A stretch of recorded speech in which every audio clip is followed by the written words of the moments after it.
నీ పాదాలకు వల్ల నా అడుగులు సాగాలమ్మా, నీ పెదవుల చిరునవ్వుల్లా నా ఊపిరి వెలగాలమ్మా.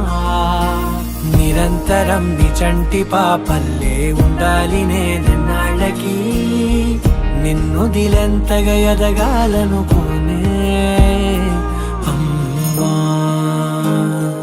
అణువణువణు నీ కొలువే అమ్మా, ఎదసడిలో శృతిలయలు నువ్వే అమ్మా. నే కొలిచే శారదవే, నన్ను నిత్యం నడిపే సారథివే.